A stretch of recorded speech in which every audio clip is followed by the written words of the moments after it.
విశాఖపట్నం బురుజుపేటలో కొలువై ఉన్న శ్రీ కనకమహాలక్ష్మి అమ్మవారికి వేకువజావనే స్వర్ణాభిషేకం జరిగింది. అమ్మవారికి పాలాభిషేకం చేసి, పసుపు కుంకుమలతో పూజలు చేసి ఘనంగా స్వర్ణాభిషేకం చేశారు. ఈ కార్యక్రమంలో స్థానిక భక్తుడు కుటుంబంతో సహా పాల్గొని, నూతన సంవత్సరంలో ప్రతి ఒక్కరూ ఆయురారోగ్య అష్టైశ్వర్యాలతో తులతూగాలని, ఆంధ్రప్రదేశ్ స్వర్ణ ఆంధ్రప్రదేశ్గా విరాజిల్లాలని అమ్మవారిని ప్రార్థించారు.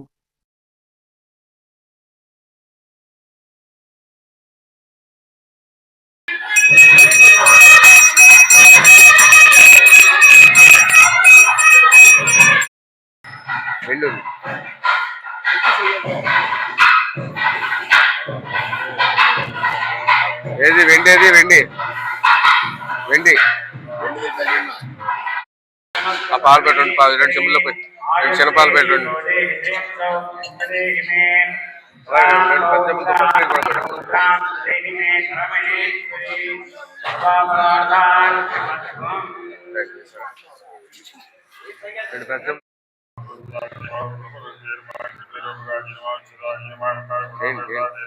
ఆడవాడు చేయండి, ఆడవాడు సహస్రనామాలు అవుతాయి.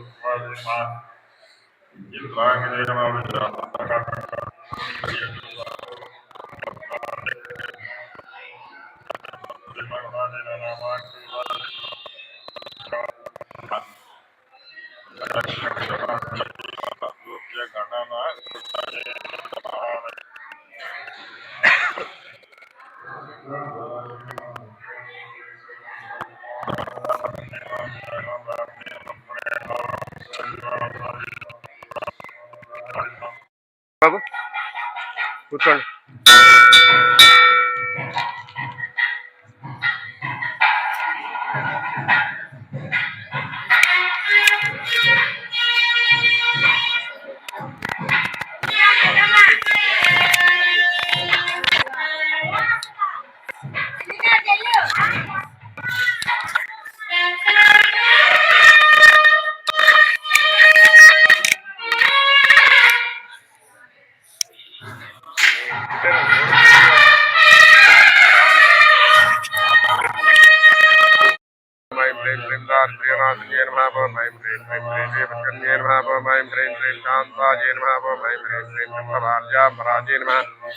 ఓం ఐం హ్రీం శ్రీం ప్రియే నమః. ఓం ఐం హ్రీం శ్రీం